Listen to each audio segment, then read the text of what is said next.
So I started it up. He walked away, so I can say anything bad I want against Dave Wheeler, or anything bad for Dave Wheeler. No. Why would I do that? Why would I do that? Hey, Massive jealousy of my journalist expertise and your journalist expertise.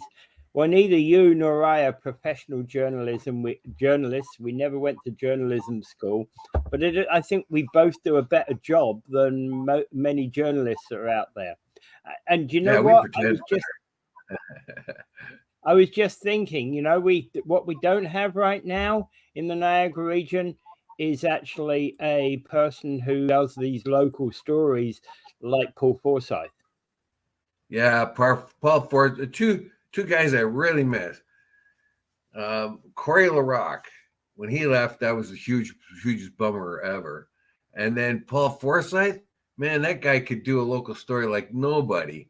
Like, I mean, he was really, really good at it, and he could pick it up right away. What you're trying to tell them, what you're trying to like. When I went to talk to him, I'd say, "Look, we're going to give money.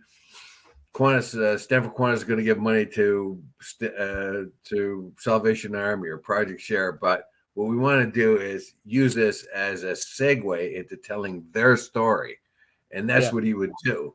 He would tell the story of Salvation Army, and he mentioned, well, Dave Wheeler from Qantas or somebody else from Qantas is giving this money donation, and the reason why they're doing it, and then spell out all the different travails that the charity had. He should, and he was good at doing that. Yeah, he should have gone and joined the crew at Niagara Independent, but then again, he's probably not on the conservative side.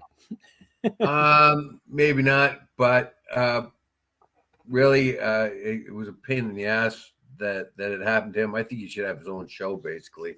I agree. Yeah. All right. Well, talking about writers, etc. You put this item up about writer and journalist Rex Murphy dead at 77. I bummed out completely when I read this. I guessed you might. I was surprised that Rex Murphy's only 77. He seems to have been around my whole life. They had one of the Canadian TV shows, I think it might have been Air Farce, used to have a parody of him, and they called it Max Pointy.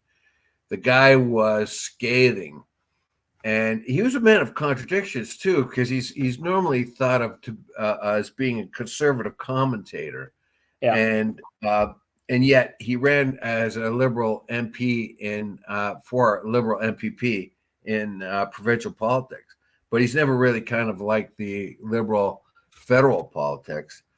So everybody loved this guy. I don't care if you're even Trudeau, even though because he's cut Trudeau to pieces, even Trudeau would probably have a hedging admiration for this guy because of the way he could put words together and what he brought to focus. And he had that, and from the very beginning, he had that way of bringing your eyeballs to focus on a certain thing. Now, you may not have agreed with his interpretation of what he's bringing your focus to, but you cannot deny what he brought your mind to. He would make you focus on a certain part of whatever's happening in government. There's a quote here that says, Rex Murphy, I'm not sure what Canadian values are, but I know them when I see them. That's typical Canadian too. Yeah. We don't go around parading our virtues like the Americans or the Brits or whatever do. We just kind of exist, and we do everything that we do all the right things. And it was like the Americans used to say about the Canadians being the shy ones at the dance when it came to World War II, but the ones that dance the best, kind of, we don't go around telling everybody how great we are or how wonderful we are. Yeah. And but Max Pointy, Rex Murphy, I'm very, very sad that he's gone. It's a voice that is going to be missed. I mean, even Bob Ray, an NDP guy, I love Max Pointy. I'll keep saying him that way, but it's a very, very sad day when Rex Murphy moved on to the other side. He left too many things undone here. We could have used his voice for another century. That's actually the funny thing is about when you talk about people like that you remember with such fondness, that especially those whose voices have been on TV and that sort of thing. I don't think people like him will call himself a star. He just call himself what he is, a journalist, right? Whose media happens to be TV, not print newspapers, right? And he was a typical Newfie, man. He could lay out his opinion and you could be disagreeing with it completely. But there's no way you couldn't say that he had a great opinion and it was well considered. And you could disagree with it, half agree with it, whatever. Yeah. And you're not gonna point to him and say that he's a far right winger or a far left winger or anything. You're just gonna think of that as Rex Murphy and he's saying what he wants to say, and you agree or disagree with it. Yeah. But you always had admiration for it, and you didn't box him in as a right winger or a left winger or anything. He was just a journalist, and you always had the feeling that you could talk to him like you did your neighbor. Yeah, absolutely. Although probably if he'd appeared in front of you and said hi Dave, you'd have probably fainted. No, I would have shook his hand and said, I disagree with you so much, but you're great. No, I would have been. I'm in awe of journalists like that, and guys like Gwyn Dyer and Rex Murphy. I'm in. I wouldn't say that I was like over the moon fan of theirs. I wouldn't like stalk them or anything like that. But I regard them higher than I would any movie star. I would rather go and talk and see Rex Murphy speak than I would go see Brad Pitt. Yep. Oh, I get you. If they were on opposite sides of the street, I would go see Rex Murphy. Well, this goes with what you were saying yesterday about what was the ship that you were going to sail in if you were going to go around the world.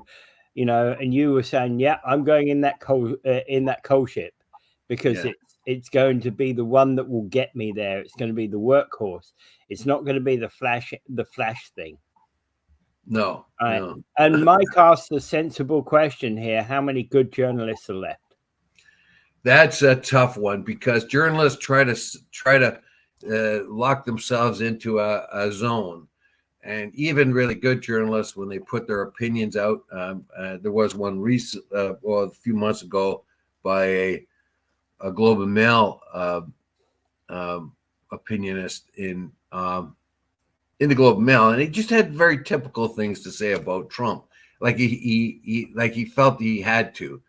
I would rather have a journalist that just didn't regard Trump at all, like or spoke of a different aspect of American politics.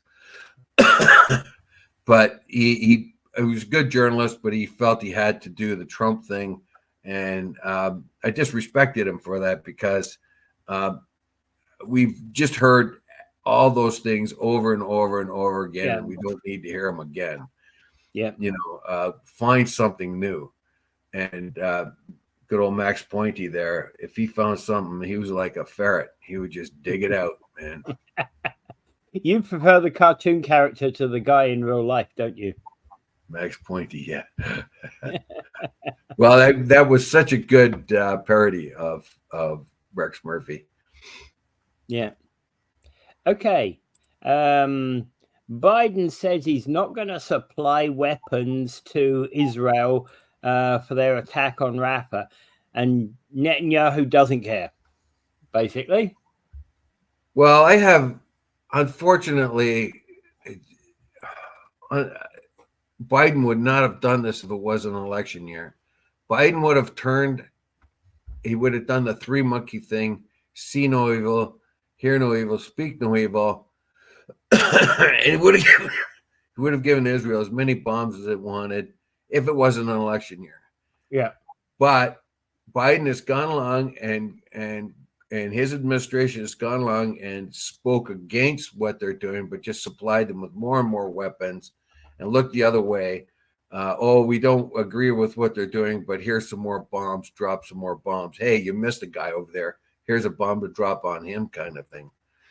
But it's election year. And Biden and I don't think Biden realized the kind of opposition he was going to get, because let's face it, he's a shill of AIPAC. I think Joe Biden has received more money from AIPAC, the Israel lobby, than any other politician. And most of the other major politicians, Schumer, Pelosi, Mike Johnson, who is the Republican guy. Most of these guys are owned by AIPAC. They get money from AIPAC and they tell AIPAC's story, and they look the other way, and they exaggerate their stories about anti-Semitism and all that other stuff, because they're getting money and influence from AIPAC. Yeah. Biden was one of those guys, but now Biden sees that AIPAC's not going to save him in the election coming up. His only saving grace is Trump is a complete idiot, and Biden is a warmongering halfwit. So what choice did the average person have? Maybe they would go to the egomaniac, but that doesn't like war, and that would be Trump. And so he now has to pretend to be, Biden has to pretend he has the dove of peace in his hand, and he won't give. But he's drawn the line. He's drawn the line in the sand at Rafah. No, he hasn't yet. He said he hasn't got any red lines yet, which makes him weak and spineless. Yeah, it does. It does make him weak and spineless. And the whole point about this is that he's been weak and spineless the whole way through.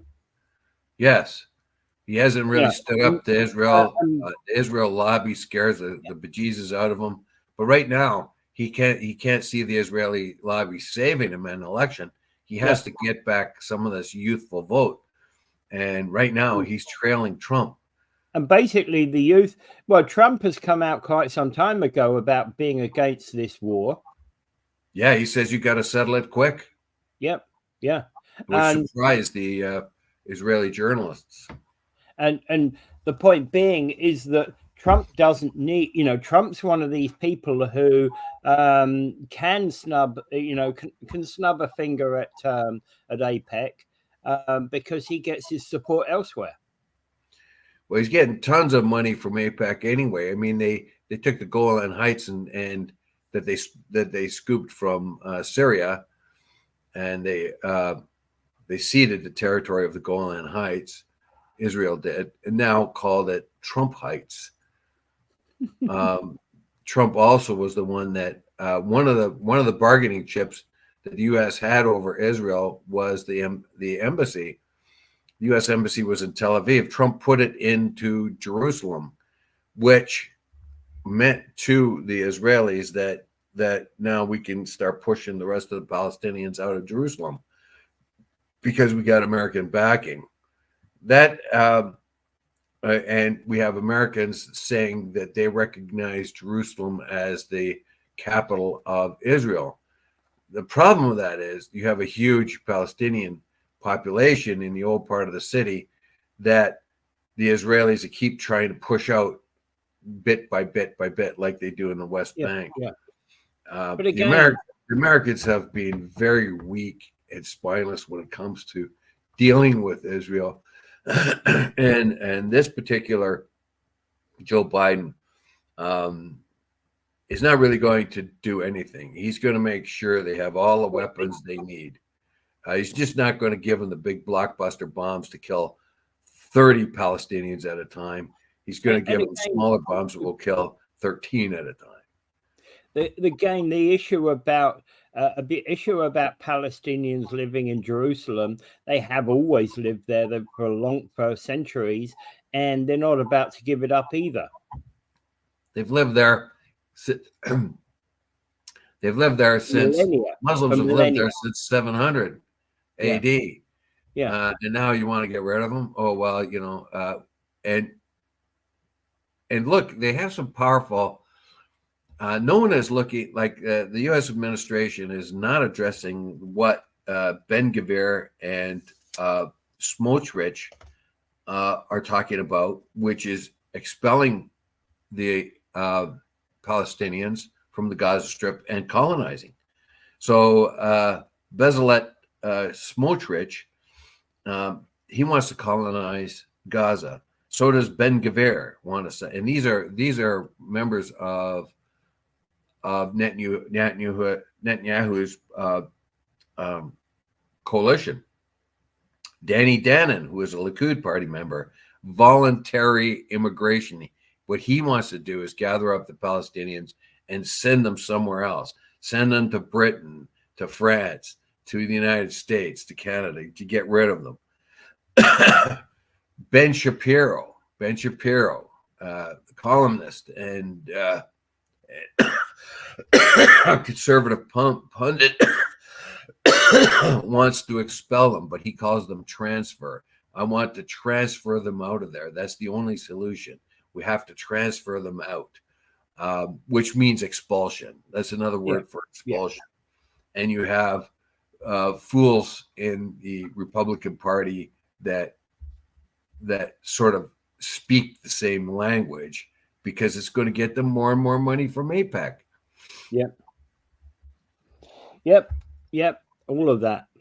Okay. So Netanyahu basically doesn't care. He says if it needs to, Israel is going to stand it alone. Israel has a stockpile of weapons, enormous amount of weapons that they can do what they want to do.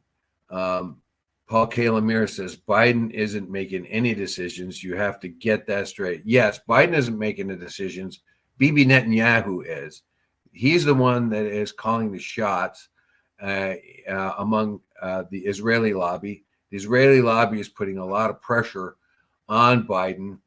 The Israeli lobby already owns half of Congress and more than half of the Senate.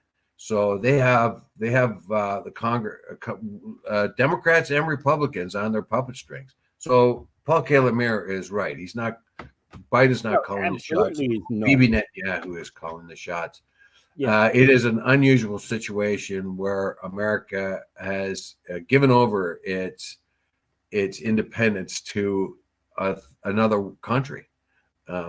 Israel is the one that's calling the shots here. Yeah, absolutely. And let's have no bones about that. It's like Israel has called the shots right from the outset, and Biden has said, well, I don't think so, but here you are anyway. That's right. He's weak and spineless, and guys like Mike Johnson, the Republican Party, he's owned by AIPAC. He gets huge amounts of money. Schumer, who is his counter, gets huge amounts of money from the Israeli lobby as well. They're owned by the Israeli lobby. It is one of the most difficult situations at all. Israel feels like it's the 51st state, so it controls a lot of American politics. Yeah.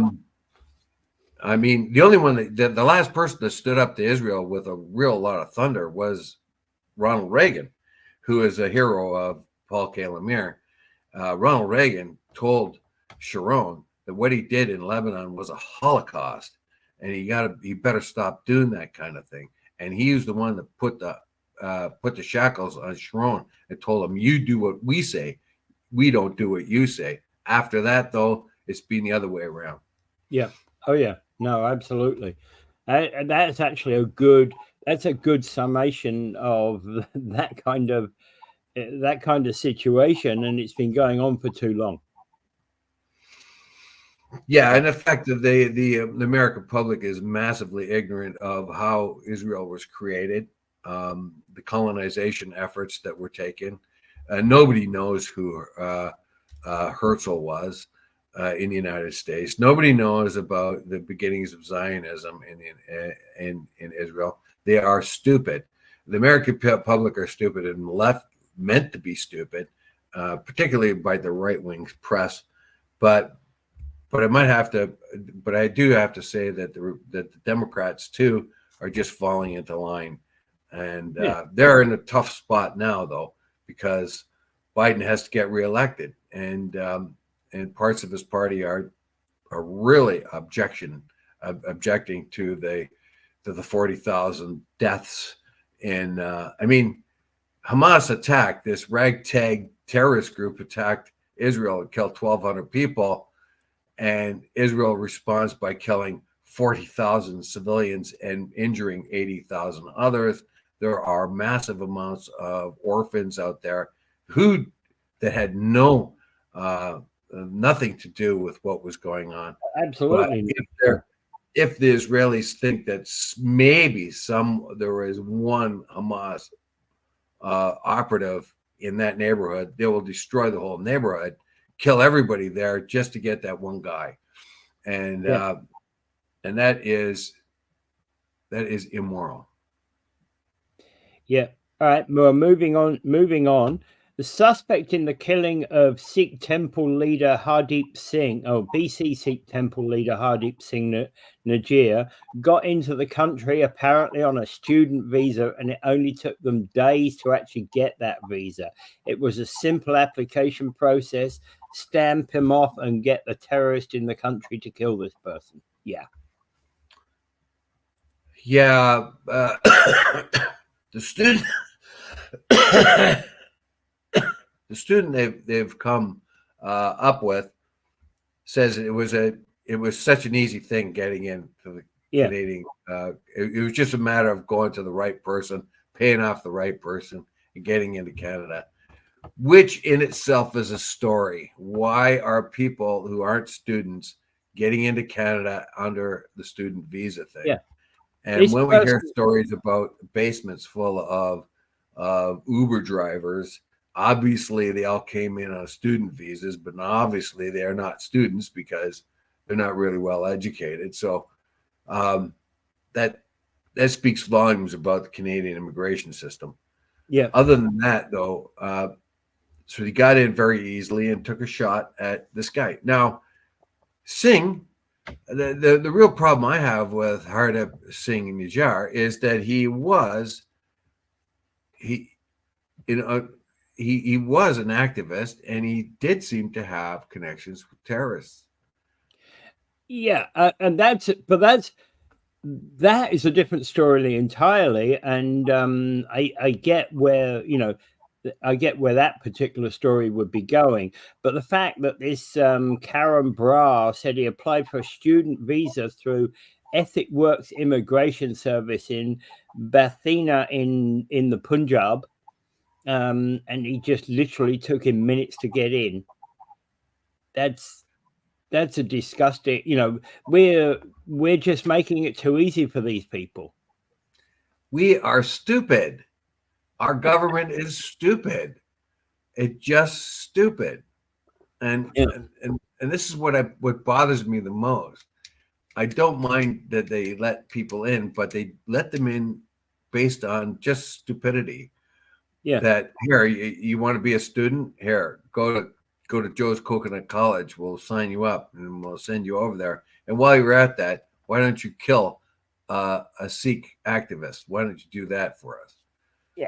And I'm not, what I'm just saying, the point about this was not about whether Najjar, about Najjar, but actually about there's just simplicity of getting somebody through our immigration system. That's just like insane. Yeah, how that happened, how they got in here with just a rubber stamp. Yeah. Yeah. The agency that brought him in is a private corporation in India that promises you that they can get you into Canada on a student visa, and they do. Yeah. So the assassin that came in on a student visa, it was just a rubber stamp thing. They've got connections. They're paying people off, obviously, in the Canadian embassies and so on, and making a lot of money, and sending anybody that has got enough money to get here, and they even advertise it. And Mike Cushman, our listener, says student visas are a joke and dangerous. Yeah, they are. Mike Cushman also says too much power given to colleges and universities on immigration and protections and student visas. Yes, because the universities make massive money. Well, they don't care how. On it. Yeah, they don't. Universities don't care what kind of education you have when they come in there. All they want you to do is basically, even among Canadians who are born here, they want to suck out of you the first 1 or 2 years of tuition. So they will make sure that you are allowed to get into courses that you really shouldn't qualify for, so they can suck the money out of you and then dump you and wait for the next chump to come along. This is actually one of the allegations that has been put. The paralegal program that I went through is that more colleges, and whether they're well-respected colleges or independent colleges, they're basically just treating it as a money mill.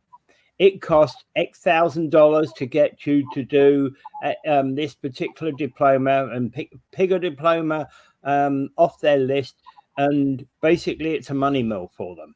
Right. And this is one of the complaints that's happening, that people are passing programs, but yet they've got zero chance of actually passing getting licensed. Yeah. Yes. And I don't know. I don't know what else to say about that. Yeah. Is that we had an assassin come in as a student. Seriously? Yeah. But it's happened in the United States. Remember, most of the 9/11 murderers, terrorists, came in on student visas, I think, didn't they? Yeah. Well, that was it was, I believe that was true. And even though, we know that people can be students at any age in their life. Because I went to law school with somebody who was already 75. Well, that part doesn't matter, but in the United States, they the very first thing they did was claim that all the assassins came from Canada, because they couldn't admit they did it themselves. So what they had done is they admitted students without qualifications into the United States as students, and these they became the 19 terrorists that the 9/11 terrorists. Yeah, exactly. Are we doing the same thing up here in Canada? I think probably we are. We are, and it's disgusting. And let's leave it there. Yeah, if you're gonna bring students in, students have got to prove that they're on courses. They've already been offered, offered courses. Yes. Yeah. All right. Okay. So moving on. Laurie Lococo's hosting a town hall at the end of the month. Basically, she wants to hear from residents about what needs to happen at City Hall. This is time to get down to brass tacks. We can't do, as average citizens, we can't do much of what's happening in Gaza. We can't do much of what's happening in Ukraine. We can only just kind of wring our hands about that kind of thing. But Laurie Lococo has given us an opportunity to do something about what we can do something about, and that is our own local politics. And she wants to know. She wants to know, what is your angst? What is bothering you? What do you think we should do? This is good. This is very good. Communications. I love this. She's done this before. I think that I think other councils should join in with her in this. Basically, like, I love this idea. Laurie is stepping up. Well, this is this is actually the responsible way of dealing with things, because here's the issue: is that as city councillor, she's got a lot of work on her plate. She was, when we were talking a couple of weeks back when you were off, Laurie was basically saying, well, a lot of her day is about investigating a lot of these proposals to change things around the city. That can, if she doesn't know the area, that can mean that she drives out to the plot to look at it, to actually take an on-site look at the place, which basically Laurie is saying that used to be the case more when she first became a councillor back in 2018, but still happens today when they're talking about a site that she's not familiar with. And the point being is that for her, a lot of this whole responsibility about planning and putting new proposals together is something she takes very seriously. And the point being is, again, something I'm not in the least bit surprised to have Laurie Lococo come up and want to talk to residents and listen to what residents have to say, because she's a person who does take very seriously what the people of Niagara Falls need to have changed. Yes. Laurie's asking the community questions. She says, I know throughout the years when I've been a councillor, when I've been campaigning, there are so many people that have certain ideas, questions, things that they would like to see done differently, or they just want to be heard. And I think this is a good, this town hall meeting approach. Remember, in the early days of democracy in the United States, even before the Declaration of Independence, those people in and around what is now called New England had town hall meetings, open town hall meetings, and they still do for a large part. I mean, it's getting more and more difficult to do that, but that still is the basics of their democracy. Getting the town hall people, getting the locals together, trying to sort out what they have to say. Yeah. I think this is a very positive thing. I think this is a reflection of those early days when people did get together in a town hall and voice their opinions, and the consensus was then derived and acted upon. That is grassroots democracy. Yeah. And it's a good thing. So generally speaking, this is your opportunity right now, that if your local traffic light hasn't changed from red since 1962, now's the opportunity to let Laurie know that it needs to change. Yes. Don't complain to her about your road not getting plowed in the wintertime. Try to find something more substantial, like try to get beyond your own little personal needs, which happens sometimes in town hall meetings, and that where somebody's garbage isn't getting picked up regularly or whatever else. Yeah, that's important. That's important in a way, but try to help Laurie find solutions. Just don't complain to her. Yeah. All right. So this is scheduled May 30th between 6 and 8 p.m. And it's at Niagara Falls Lions Club, 4981 Drummond Road. And I'm going to put that in the comments beneath. And there we go. Big thumbs up to Laurie. Well done. Yeah. Okay. So that's the town hall that I've just put in there is for Laurie Lococo. So she's going to be, she's going to be listening to what the people want. And as Dave says, think about some of the issues that may well be concerning you. For example, I can think of one, we were talking about it the other day. And in fact, I was talking about it on Spin Legal with Angela Brown. As you're doing new developments, particularly let's take where McLeod Road, where there's a lot of new developments going up in and around that area.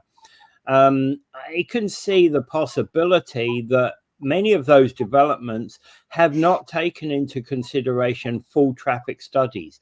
What they've done is they've taken the status quo, the state of McLeod Road, the way it is today, and they've said, oh, we anticipate a 1% increase in traffic on that due to our new development.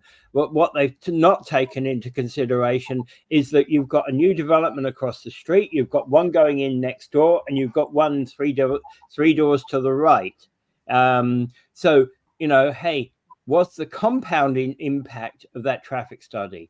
And I think that's something that, those are the sort of things that haven't been taken fully into consideration. Yeah, you might have something there, that the traffic studies are based on one development and how that one development will affect the traffic. Whereas we've had in McLeod Road, we've had a bunch approved. And did they take the cumulative effect? You think they would have done that? But because of the type of traffic that we see on McLeod Road, you begin to wonder, are they understanding the cumulative effect, or just saying, if we add X, that's only going to do Y? Well, the biggest but if they add X, Y, and Z, what is the cumulative effect? And the biggest challenge for anybody is coming out of an estate or coming out of a housing complex, and they want to make that left-hand turn. So they're going across 2 lanes of traffic to make a left-hand turn to go to whatever their destination is. Right? It doesn't matter whether you're on on the south side of the road or on the north side of the road. That left-hand turn is something that is always going to be the problem area when it comes to traffic. Yeah, and that's a proven fact, and you'll end up actually bogging down the traffic actually in those estates often as well. Yes, indeed. Yeah. All right, but anyway, so I'm sure a lot of people have got a lot of things to go talk with Laurie about. I'm not wishing to kind of set the tone, if you like. I wonder if the word sorry, I still got that COVID cough. I wonder if the word system is going to come up again. That seems to have been. I don't really know what's happened to the ward system. I really do think we need a ward system, though. I agree. To have a cross city at large system makes it possible for a handful of politicians to continue to be elected, and that's the problem I see. Yeah. Do you recall a couple of days ago I sent you a picture by Chris, a communique by Chris Biddle, member of Parliament for St. Catharines? Yeah, I couldn't open that. Yeah, you couldn't. Oh, okay. It's a pity, because actually one of the things that was saying, right, so what he's saying, and we get them all the time. We get them from Tony Baldinelli. Right. So what you've got is Chris Biddle, member of Parliament for St. Catharines. And because he's pointing out that he's a liberal, delivering partnership delivering, right? And the second item on his list is dental care for senior and lower income Canadians. Well, I think lower income Canadians would be very, very important. Seniors too, to a lesser extent, but lower income Canadians. No, if you could fix the dental on children from families who don't have the money to spend on dental. I mean, dental health is such an important thing. We've found out over the years. Go ahead. What I'm saying with that is that he's taking, for the NDP proposal about dental care for seniors and lower income Canadians, he's taking credit for it. That was the point of what Typical the what I, politician, yeah, typical one. that was the point about what I was saying to you. You were talking back then when we were talking about needing to change in liberal leadership, etc. And we were talking earlier also about the one thing that has happened with the NDP is they've allowed essentially the Liberals to take away their policies, and it was the NDP that kind of that should be waving the flag about we got dental care for seniors and young and youth, right? Instead of allowing people like Chris Biddle to actually wave that flag. Well, congratulations to Chris Biddle if you've decided that it was your idea after all. But that's typical politicians, don't you think? It is. Right now, you find the when the Liberals are the federal Liberals are being asked why things are being so bad, they say, well, there's nothing we could do about it because it's the global circumstance. It is what's happening in the world today. Nothing we could do about that. It's the world. But, however, if anything positive happens, then all of a sudden the world doesn't make any difference at all. We did it. We did it. We were the ones. I'm afraid that when it really comes down to it, that it's going to have to be the Canadians who decide how they're going to match political rhetoric. And that means that we have to be more intelligent. We have to look at many different sources going forward. So Chris Biddle can play the game if he wants, but if we're smart enough, we can either say that he's right or he's wrong. As it is, we have to either take his word or be skeptical of it. Yeah. And hey, I'm just basically saying that it's something that I'm not surprised the Liberals are taking taking credit for it. But it wouldn't have happened. It wouldn't have happened but for the kicking that that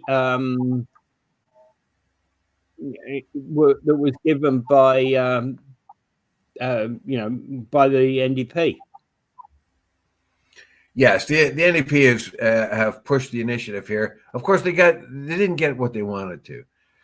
They are really, really locked. The NDP have really done themselves a disservice. Basically, they didn't want the Conservatives to get in, so what they did then was made a deal with the devil. Basically, they went to the crossroads and sold their soul to the Liberals. And once they did that, just like Robert Johnson, right? He sold his soul to the devil. Well, the NDP sold their souls to the Liberals.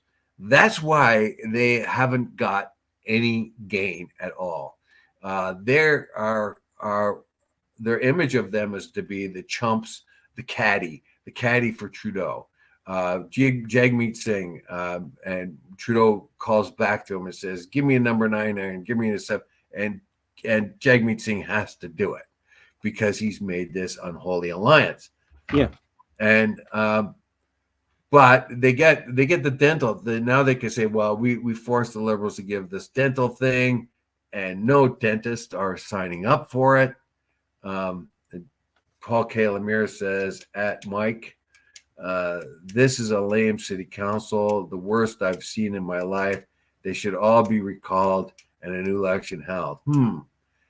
I'm not so sure myself. I've been very, very critical of a lot of the city politicians, but sometimes I think I don't know what I'm talking about when I look at it a little further. Paul K. Lemire says, "See you at the meeting. I have to watch and see the zany questions people ask only in Niagara Falls." We'll see about that. I see that Paul wants to come to the meeting, the town hall meeting, and good for him. He's been an advocate for Niagara Falls as far as I've known him. I disagree with him politically many, many times, but he is an advocate for his hometown. He loves his hometown. Yeah. Karen Fraser, another person who loves us, lives our hometown. I just pay $2,000 out of pocket for dental care. There you go. Yeah. And So dental much care. So much for seniors getting dental care. Yes, and we know that dental care is very valuable to our health. We find that your dental care makes a big difference to your overall health. I know that for sure because I've had a couple of joints redone, and I have to take antibiotics before anybody cleans my teeth, because if I don't, the whatever's in my teeth, the bacteria in my teeth will get into my system and attack those weak places, which are joints that have been replaced. So when they say that your dental health means a lot to you for your general overall health, they're not joking. Yeah. Yeah. All right. Okay. So moving on.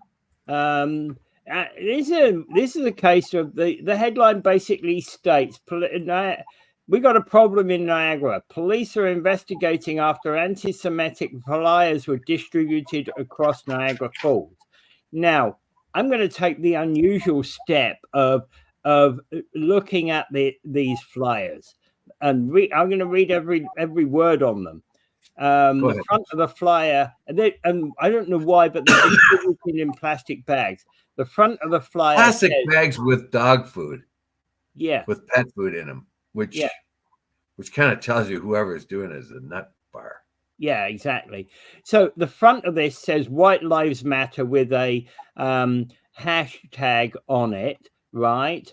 And the back of the thing says who don't learn from the mistakes of the past is condemned to repeat them. Watch Europa, the last battle. Okay, so on the surface of it, I'm not supporting any of the wording of what is said on here, but that's not anti-Semitic. No, but when they advise you to go to watch Europa is supposed to be, like, I haven't seen it and I don't care to see it. No, but it says here that it is an anti-Semitic movie or video or something like that. It's a revisionist history thing. Exactly. But I asked this question. Go ahead. I asked this question. How many anti-Semites are really in Niagara Falls? How many anti-Semites are there out there? In my experience, there are dozens more Islamophobes than there are anti-Semites. When I was at work, just about everybody I worked with was an Islamophobe. But on the other hand, they loved Israel. They thought Israel was the best thing going. They felt that it was like the Zionists were actually going to convert to Christianity, and some dumb stuff one right after the other. Their ignorance was appalling. So they hated Muslims, but they loved Jews, which was a difference, because if you go back 50 years, there would be hatred of Jews and nobody would even talk about Muslims. So how many are there out there? I don't know. I may know one or two people that have anti-Semitic feelings, and I can't even tell you who they are because I'm just guessing that I do. But I have never in the last 20 years or so heard any really anti-Semitic stuff, but I've heard a ton of Islamic phobic stuff. Yeah. Who are these supposed anti-Semites? And is that definition of anti-Semite, if you're an anti-Zionist, you're not an anti-Semite? Because many Jews, dozens and countless dozens, thousands of Jews are anti-Zionist. How could they be anti-Semitic if they're Jews against Zionism? Yeah. Oh yeah, absolutely. But the point being is, I think way too much is being made of these things, and the point being is Europa: The Last Battle is a 2017 anti-Semitic Second World War revisionist film. Well, typically most Second World War revisionist documentation tends to always want to paint the Nazis in a different light. It's pretty hard to paint them in a different light. They were who they were. They, I think but you get people like the revision. Who's gonna watch that and take it seriously? There'll be a very tiny amount, maybe 1% of the population will watch it and take it seriously. 99% of the population will think it's stupid because it is stupid. I won't even go watch it unless I want to laugh. Anti-Semitism, as far as I'm concerned, is almost a dead thing here. We are very, very aware of anti-Semitism. The European civilization, European Christendom, has murdered millions and millions of Jews before the Holocaust. Yeah, and then up to the Holocaust. I mean, that. Yeah, but again, you've still got people like David Irving.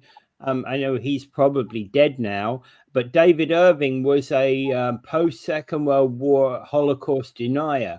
So why are we giving him any attention? It's the same as a flat earthers, stupid people. So why do we give them that kind of attention? Why do we make a mountain out of a molehill? So you get a couple of really stupid people who are anti-Semites, a small handful of them, and then we make them huge by saying, anti-Semitism exists here. Well, this guy here is an anti-Semite. Seriously? Yeah, I know. Why do we make a mountain out of a molehill? Yeah. Why do we draw attention to idiots like that? Yeah, yeah.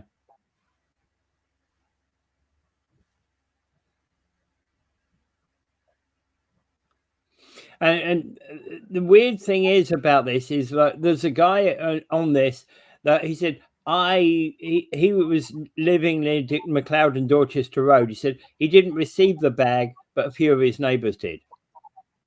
Sounds like he wanted. Let's put this into perspective. What is happening? Somebody is distributing a bag that says "White Lives Matter," advising you to watch Europa: The Last Battle. And the bag that they're distributing has pet food in it. Nut bar, incredible nut bar. Why are we even wasting resources trying to find this person? It's like coming after Jehovah's Witnesses. Is it really important? Yeah. And Paul basically, it's all entertainment. It's for ratings. What ratings? Well, yeah, but a rating of a rating of 1.5% as opposed to 1%. That's what.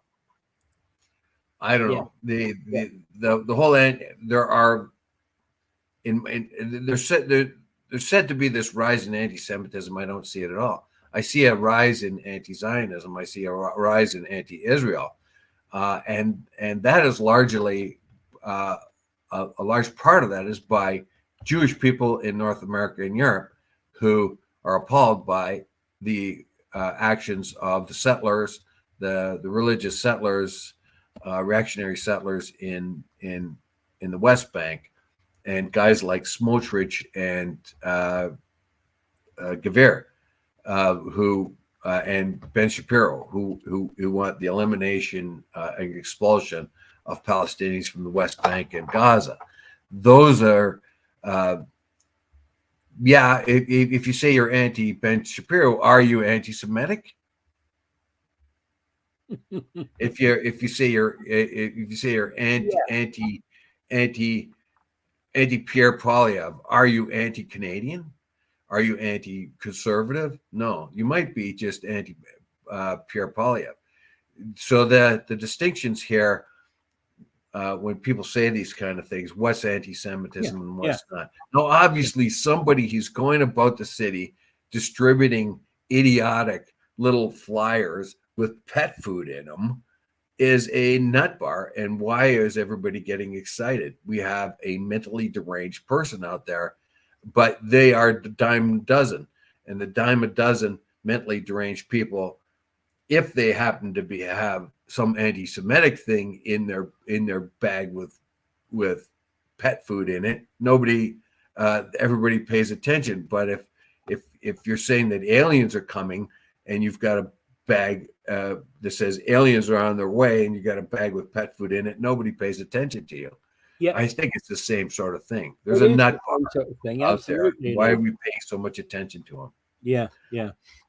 Okay, so let's move on to something that actually does matter to some extent to some people.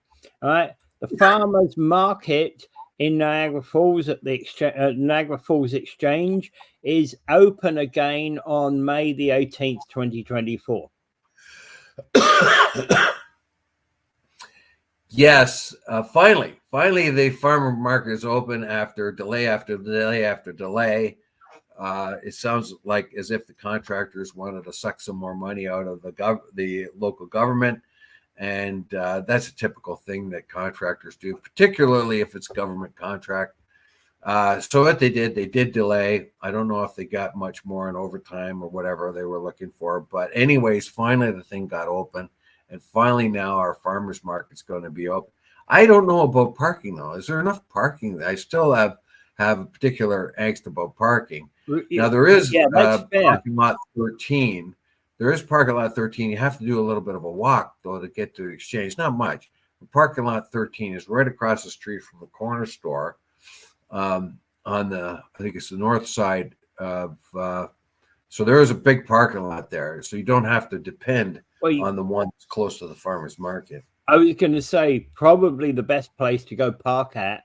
And I didn't say this, would be the PC store, the Club Warehouse there. That's just to the north side of London, Ferry Street. It's it was basically 50 meters away there on the north side of Ferry Street. Walk across to the farmers market. You can park there. Well, there's one even closer. There's parking lot 13 that's even closer. There's parking lot 13 that's right behind pretty close to what the old Mueller's was there. You have to pay for that. Get it on Main Street there, right? If you're traveling from Chippewa to Niagara Falls, as soon as you pass Lundy's Lane, it's on the right hand side. Parking lot 13. It's a municipal parking lot that would be perfect for people because it's not that far. There. You have to pay to go that one. Do you? How much? I believe it's a paid parking, but still. Anyway, not a worry. Either way, it doesn't matter. Yeah. All right. Yeah. I'm not so sure. It's been such a long time since we've had the farmers market. How successful will it be? I'm thinking it was a pretty good thing at the McBain Center. Is it going to? Because it was wide open, there was lots of room, lots of parking. Is it going to be as good? I know it's really touted as the exchange and all that, and I know it's a showcase for the city, but is it really going to function well? And the farmers market is the thing that's going to pay the bills, isn't it? Yeah, really, it is. Because the exchange doesn't seem to be a place where anyone's going to make any money. It's going to be a liability to the city, I think. Overall, it might be a pearl, but the pearl is going to cost some upkeep, and so we need somebody to pay the bills, and I think it's probably the farmers market may do that. Yep. Yeah. I don't know how much they charge the farmers or anyone for their little booths, but Chris Simone says park behind the laundromat. Yeah, I could do that too. Yeah. So there's people's houses there. You could pull into their parking lot and just kind of shrug your shoulders in ignorance when they get mad. Oh, I thought this was part of the Right. Chris Simone is basically in support of the farmers market. Great to hear about it. So maybe Chris will be there. All right. I'll want to be there as well. I think the farm market is a really good thing. I think if the farmers from in and around come and peddle their wares. I think it's a really good idea. I think it's a good chance for them to make a little extra coin, and it's a chance for us to be humans again. Because when you go into the big supermarkets and everything like that, I mean, it's just cold and sterile, and But if you actually be able to talk to somebody who grew the potato that you're buying, it feels better. All right. Paul Lemire is basically saying better work, $16 million invested yet. The city needs their money back. So get there, pay the city for your entrance fee. And no, there is no entrance fee, not for the farmers market. I'm joking. The city gave $16 million. Oh, it was 17, man. Actually. You know what? For $8 million, I'll give you Dave Wheeler's market. It was 17, actually, but hey, who's counting? Well, thanks everyone for listening, and thanks everybody for commenting. We have that. I think that town meetings is a very positive thing that Lori's starting. Lori Lococo is doing. I hope some of the councilors go and help her out with this. I think that would be a positive thing. And anyway, without further ado, I bid you adieu. Pray for peace. That Biden has finally found a backbone enough to, because there's an election coming. I mean, otherwise he's taken more money from APEC than any other politician ever. But now he's finding that his base is not really supporting him. So because of that, the thin edge of the wedge of peace is actually being driven in, and we might find that we might stop this war before 50,000 Palestinians haven't died, I hope. But let's face it, with guys like Smotrich and Ben-Gvir and Danny Danton, they want to eliminate all the Palestinians from Gaza and colonize it. Yeah. Right now, it's one big dust heap, concrete dust heap. It would take until 2050 to rebuild it if they do it post haste. And they've destroyed everything: schools, hospitals, universities. Why they destroyed the universities is there was nothing there. There was no Hamas, nothing, but they destroyed it just out of spite. Yeah. So the revenge thing has gone way too far. Finally, Biden's got a little bit of a backbone, not much of one, but yeah. Let's just pray for peace, and let's hope that Ukrainian thing ends really soon too. It's too much blood flowing out there. And we'll see everybody Monday.